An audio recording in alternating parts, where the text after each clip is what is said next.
Está cargando, ¿no? Ahora sí, espérate. Vale. Audio sincronizado de nuevo. Y mi pregunta es, ¿tú consideras que la economía va después que la sociedad? Y me has mencionado ciertos países, pero yo, sin embargo, esos modelos mixtos, de los cuales a mí me encantaría vivir, sinceramente creo que existe mayor calidad de vida y los datos reflejan eso. Hay muchos apartados que, digamos, tu rama política considera como derechos humanos que precisamente no se cumplen en esos países. Es decir, existe mucha lógica privada, existe mucho liberalismo, digamos, ¿no? O sea, por ejemplo, no sé, yo cuando he hablado contigo sobre distintas cuestiones sociales, algo como las drogas, es algo que va a traer muchísimos beneficios tanto al sector empresarial como si se va al sector público. Sí.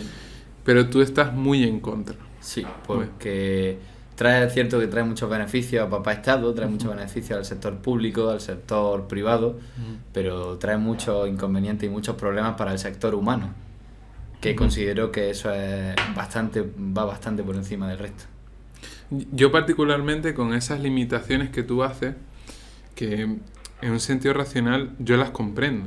Es decir, no te quito la razón, digamos, pero esa es quizás la mayor diferencia entre tú y yo. Un ejemplo tan absurdo como puede ser el tema de las drogas, es como, a mí lo que me sorprende es que se confía en decir, hostia, es que esto es el bien y el mal, ¿sabes? Y aunque tenga fuertes razones, digamos, como esas interferencias, desde algo tan absurdo como son las drogas, que yo creo que puede ser debatible, hasta otras cuestiones mucho más pequeñas, pero que sí influyen en la economía, es donde sitúan un país más alto que otro, ¿no?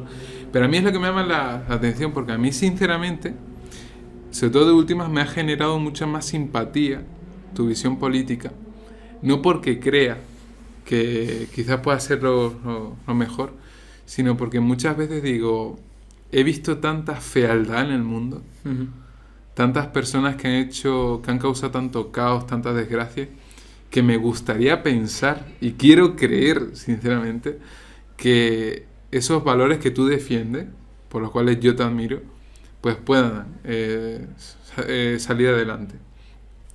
Este sentido a mí me llama mucho la atención. Yo te lo dije hace días, que tú eres una persona que a priori parece que estás muy en contra de la coacción, de ese estado super policial, militarizado, pero luego estás muy a favor del estatismo, ¿no? ¿Cómo tú configuras eso realmente? Porque una lucha en contra de las drogas implica también mucha persecución, implica también mucha presión del Estado. Sí, o sea, yo tengo muy claro que las drogas van a existir, y van a existir siempre. O sea, llevan existiendo desde la prehistoria. O sea, eso no va a haber Dios que lo quite. Pero si el propio Estado es el que da luz verde a ese consumismo de drogas, eso va a ser la bacanal romana de la droga. O sea, en los años 80 que era ilegal, tú ibas por la calle y te encontrabas gente con jeringuillas clavadas. Aquí en Granada, la gente de Granada te dirá que no, que porque quieren volver a ponerlo. Estaba el botellódromo, no sé si tú has vivido eso aquí en Granada. No. Estaba el botellódromo, que era un espacio libre para beber, donde no entraba la policía. Solo había ambulancias y policía vigilando que fuera no hubiese peleas, pero dentro aquello era el libre albedrío. Era el más puro ejemplo de liberalismo y libre mercado que existe. ¿Qué pasa? Que allí te encontrabas dentro, porque no había policía, todos los viernes de toda la semana, y amigos míos han estado, a chavales de 13 años, borrachos como Cuba. Eso es por lo que creo que no se puede legalizar la droga, porque va a seguir existiendo. Y si el chaval que está más desubicado en la vida, con 14 años o 15, que he tenido también colegas, y yo también lo he probado, se fuma su porrillo ahí en la calle escondido, pues mira, pues que se haga pedazo. Ya está, se ha fumado su porrillo y es lo que hay. Pero si tú das pie a que ese chaval pueda comprar en una farmacia, porque al fin de cuentas tú vas al Mercadona y a mí desde los 15 años no me piden DNI. Pues si yo voy a la farmacia y le pido un cogollo de marihuana con 15 años y no me pide DNI, que es lo que pasará porque quieren ganas perricas, pues va a haber gente fumando por la calle a expuertas y gente consumiendo pila de droga y gente. Entonces soy totalmente, pues, con lo que tú has dicho, que si se puede compaginar ese estatismo con ese Estado no opresor, bueno, opresor que no te deja consumir drogas? Pues considero que sí, porque no tiene nada que ver, en mi opinión, algo como soy yo, que soy antimilitar, con que el Estado restrinja ciertos tipos de consumos por el bien humano. Pero ¿cómo lo va a siempre hacer? sin violencia, con multa, a lo mejor multa económica o, bueno, como pasa ahora. Si es que yo lo que hay ahora de las drogas lo veo bien. Sí, pero cuando entra un barco lleno de drogas desde África... No creo que pegas 4 tiros sea la No, solución. yo no... De hecho, no se pegan 4 tiros, pero existe violencia en esas bandas. O sea, Sí. de hecho, algo muy común es la típica escena en un parque donde va a haber un intercambio de drogas, hay deudas de por medio y uno de los dos bandos armados, porque van armados, se pega un tiro. Entonces, evidentemente, va a existir tanto violencia por parte de esas bandas narcotraficantes como por parte del Estado.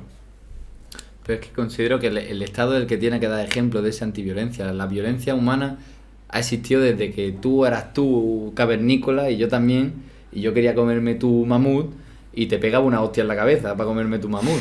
O sea, eso ha existido siempre. Y luego a lo mejor venía el chamán de la tribu y nos decía, che, no nos peleemos, que hay mamut para todos. Entonces yo creo que el chamán que no se peleaba, simplemente se paraba, tiene que ser el Estado. El Estado. Y luego, porque al final siempre va a haber deudas de juego, va a haber deudas de drogas, va a haber deudas de económicas, deudas de incluso de amor, ¿sabes? El amor, que es otro tema que quiero tocar luego. También hablaremos. Siempre va a haber deudas de absolutamente todo. Pero yo creo que el Estado, el papel del Estado es ese, que no prohíbe pelearse, porque pelearse es una forma humana de expresarse también. Un poco unga, pero es una forma humana de expresarse, pero sí es el que separa. Sí. Cuando ve la pelea, no les pega 2 hostias a cada uno por pegarse, sino que se para y dice, tranquilidad. ¿Que a ese lo llama opresor? Pues bueno, pero está garantizando un poco la seguridad de la gente. Desde la no violencia. En ese sentido, yo veo muy difícil que se realice esa configuración política, pero he de admitir que es digna de estudio. O sea, a mí me encantaría que eso se llevase a cabo. Ahora mismo en el panorama político, y ahora saltamos a temas mucho más filosóficos, como puede ser el amor y demás, que me encantaría, pero me gustaría tratar este apartado político. ¿Con qué, independientemente que yo sé que a ti no te gusta etiquetarte, ni te gusta que te marquen, ni te señalen, ¿no? Eso queda muy claro, a los dos odiamos eso, pero ¿con qué te sientes más identificado ahora? Puedes decirme desde un partido hasta una rama política. A ver, yo en las 2 últimas elecciones que he votado a Podemos. Sí. He votado a Podemos porque... No porque yo sea de Podemos, sino porque creo que con ciertos aspectos que se supone que iban a hacer, estoy muy muy a favor de ello, como puede ser la regulación de los alquileres, que eso sí lo han hecho. Sí. La limitación y prohibición de los anuncios de casas de apuestas, que eso no lo han hecho. Meterse meter la mano en los bancos para poner un cierto límite en la hipoteca, no ha pasado. Lo de que el Estado metiese mano si tenías más de 10 viviendas vacías, tampoco ha pasado, pero debería pasar. Entonces yo veía que yo estaba muy afín a esa idea. Pero lo que pasa, a ver, es que tampoco le hemos dejado gobernar, porque en este país todos queremos que mande la izquierda, o la gran mayoría, pues al final hacer las encuestas y suele salir siempre a la izquierda, a pesar de que los resultados electorales sean distintos. Pero luego cuando manda a la izquierda, nada más que sabemos darle por culo. Entonces no le hemos dejado gobernar. ¿Que lo haría? Yo creo que no, porque existen muchos intereses económicos, lobby, etc. Pero yo pensaba que iban a hacer más de lo que han hecho. No tienen mucho poder, pero pensaba que iban a hacer más. Entonces yo, en las siguientes elecciones, si me tuviese que definir, a mí me han llamado Podemita así de veces, ¿eh? Lo que pasa es que la gente, pues bueno, dice, vota a Podemos, Podemita, pues tu puta madre. Pues, claro, y se inicia una trifulca que no es necesaria, ¿no? Si tuviese que votar las siguientes elecciones, creo que votaría al PSOE. No votaría, yo si fuese por mí no votaría, pero en este país si la izquierda no vota, nos estamos poniendo automáticamente un rifle en la cabeza. Entonces votaría al PSOE por votar, básicamente. Sería ¿Tienes mi algún tipo de situación. miedo hacia Vox? No, porque no creo que seamos tan tontos de dejarnos embaucar. ¿Ves a Vox como un peligro si llega a estar en el poder? Sí, no. O sea, tú compartes parte del discurso de Vox, Ujú. como yo creo que todo ciudadano comparte en algo con el PSOE, con Podemos, con el PP, etcétera, ¿no? Pero, en este sentido, ¿cuál es tu opinión acerca de Vox, realmente? A ver, si mi opinión acerca de Vox creo que es simple. O sea, es un partido que es legal, tiene que estar ahí, porque a la vista está de que representa muchos millones de personas. Ujú. Y en una democracia, si representa millones de personas, tiene que estar. Da igual que sea de ultraizquierda, de ultraderecha, de un lado o de otro. Lo de la paradoja de la tolerancia, esto Sí. es una apoyada en la democracia. Porque si representa a muchas personas, para que una democracia sea auténtica, tiene que existir ese pluralismo político. Entonces, mi opinión, que yo siempre y cuando, porque de hecho es un delito y está en la Constitución, siempre y cuando no existan discursos de odio, que muchas veces sí existen, sin problema.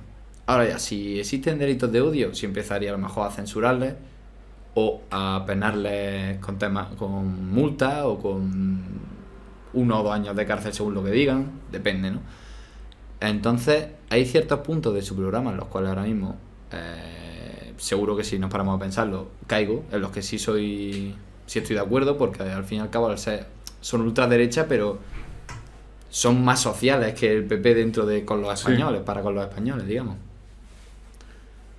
Entonces, pues para mí es un partido de ultraderecha que no me asusta porque creo que si llegase aquí al país, tanto los propios españoles como la Unión Europea y otros muchos, bueno, de hecho es que Donald Trump va a llegar al poder.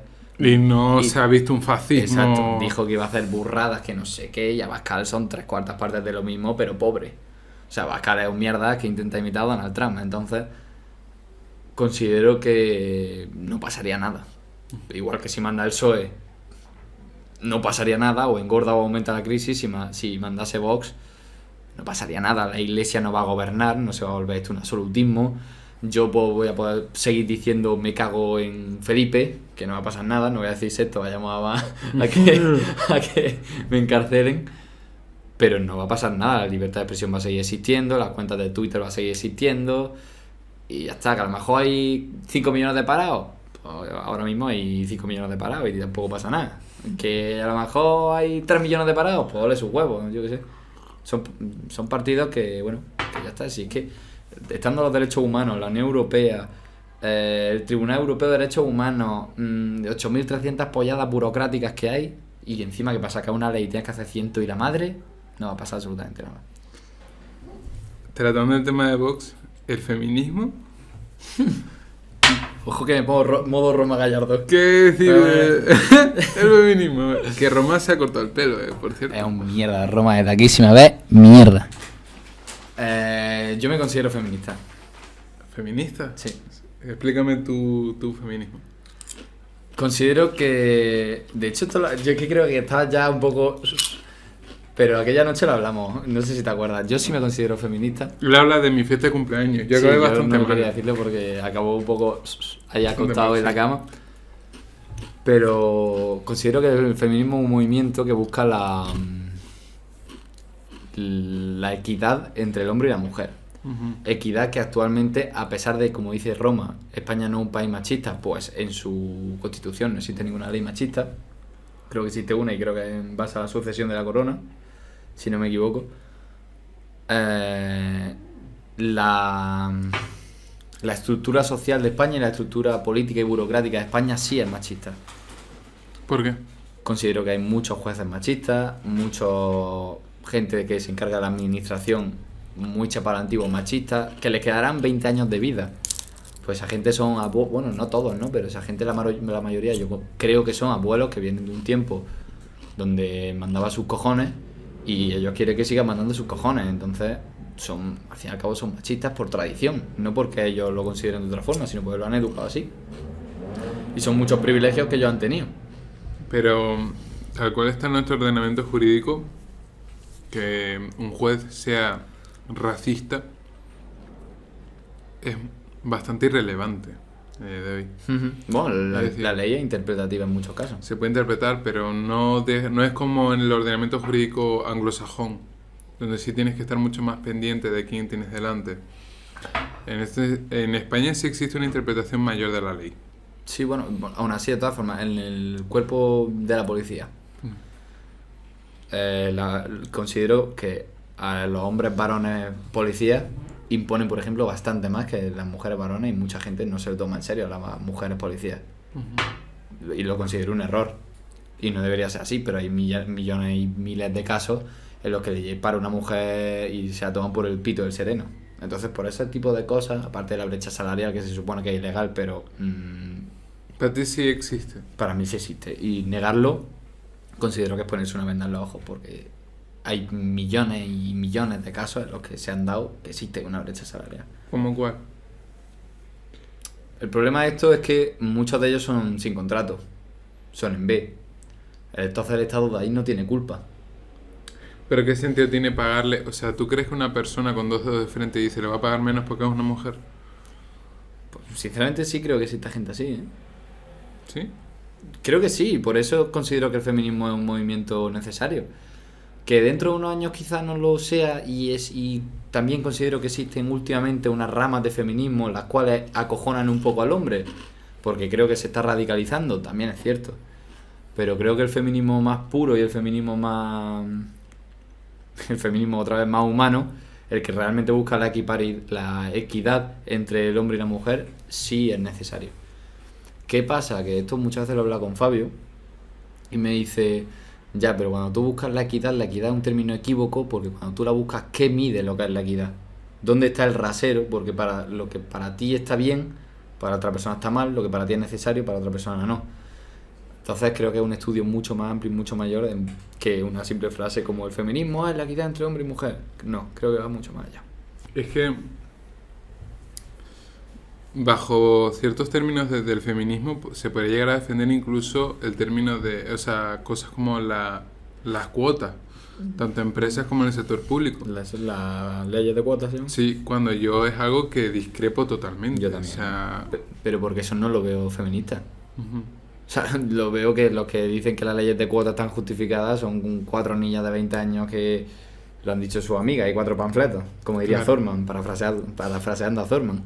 Tú eres un feminista crítico. Sí, yo me Digamos. considero un feminista crítico. Es más, si yo no puedo ser bombero, porque físicamente yo no puedo ser bombero a día de hoy, si una mujer tampoco puede ser bombera, no puede serlo. O sea, da igual que seas mujer, está mal que a la empresa le paguen más por tener mujeres en su plantilla. No, perdona. Si tú no estás preparada, no lo estás.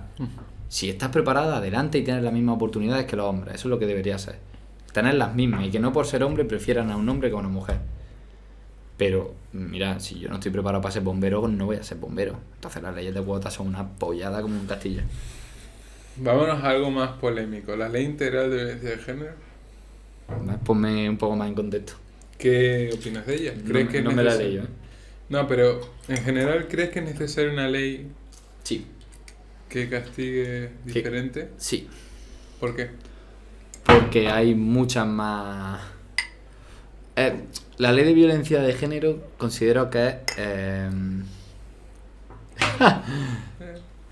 es ¿cómo decirlo? Un collar para un perro rabioso. O sea, es un bozal. ¿Un bozal es necesario para un perro que se porta bien? No. Pero mira, si el perro pesa más de 25 kilos, por ley tiene que tener un bozal. Pues esto es lo mismo. Si existen una gran cantidad, por si el perro se le va la cabeza, si existe una gran cantidad y una multitud de casos más que de hombres que maltratan a mujeres, pues hay que ponerle ese bozal a los hombres y castigarlos más para frenar esa violencia. Si no se le pone ese bozal, considero que habría muchos más problemas, no se sabrían tanto, pues considero, la gente dirá, es que han subido los casos desde que está la ley, no sé qué. Yo considero que es mentira porque creo que antes no se le daba tanta voz como ahora. Entonces sí lo considero algo positivo. Es una putada que a los hombres se nos castigue más y se nos metan en el calabozo y todas estas historias. Es un putadón que te cagas. Pero por otra parte estás salvando también muchas vidas. Y cuestiones como... ¿Sabes lo que haría yo? ¿Sabes lo que haría yo con una denuncia falsa, por ejemplo? Mira, yo soy un hombre, ¿vale? Y a mí, mi pareja o mi expareja decide porque le apetece denunciarme. Vale, viene la policía por mí. Me mete en el calabozo. 48 horas, 72 horas, que es lo máximo que puede tenerme. Si esa persona en 72 horas no demuestra de manera gráfica y de manera visual violencia, esa persona a mí en un juicio más adelante me va a tener que pagar una indemnización de la hostia. Porque si yo a ti te he pegado, tú tienes morado. Otra cosa es la violencia psicológica, que es mucho más complicada de medir. Pero si yo a ti recientemente, cuando tú a mí me denuncias, es porque te pega un guantazo, la marca del guantazo la tienes. Es que Tú tienes que demostrar, y si no, mira, perdona, algo está fallando. Es que tú has hablado de la violencia, o sea, de la violencia de género como algo estrictamente físico. Pero a nivel psicológico, tú aplicarías la ley porque en este caso, es verdad que se puede mostrar mediante mensajes, grabaciones y demás. Pero aún así, ¿crees que debe existir una ley que mire tanto la cuestión física, que yo creo que puede llegar a ser hasta cierto punto razonable, como la cuestión psicológica, como... ¿Qué piensas tú al respecto? A ver, que la cuestión psicológica es infinitamente más complicada de medir, ¿no? Porque no existe una... O sea, la cuestión, perdón, psicológica. No existe una vara de medir en la psicología porque es muy subjetiva. La violencia física es la violencia física. Si yo te doy una hostia, te la he dado. La violencia psicológica, tú no sabes lo que a ti te sienta mal y ni tampoco sabes lo que a mí me sienta mal. Entonces es algo tan subjetivo y sin un metro que lo diga de aquí a aquí, violencia X, de aquí a aquí, violencia X. Entonces es una putada que existe, porque es que es un putadón que exista la ley para un hombre que no hace nada, digamos. O porque el vídeo que tuviste, que una mujer, o el caso de Johnny Depp, que a una mujer por la cara le dé la gana de joderme la vida y yo esté puteado sin poder hacer nada y esa señora dice, ahora que se sienta el no poder trabajar en el trabajo de tus sueños, pues eso es de una hija de la gran puta. Sí. Pero es el mismo caso del bozal al perro. Considero que lo hemos hecho muy mal durante muchísimos años y ahora tenemos que estar un poco cogidos por los huevos para que se frene ese mal que hemos hecho. Yo discrepo en varios puntos contigo, pero bueno, esta es tu entrevista. ¿No? Yo puedo aportar mi punto de vista, pero a mí realmente en el tiempo que va a durar la entrevista me gustaría más profundizar sobre ti, ¿no? Ya esto lo dejamos al terreno más personal, íntimo, como quieras decirlo.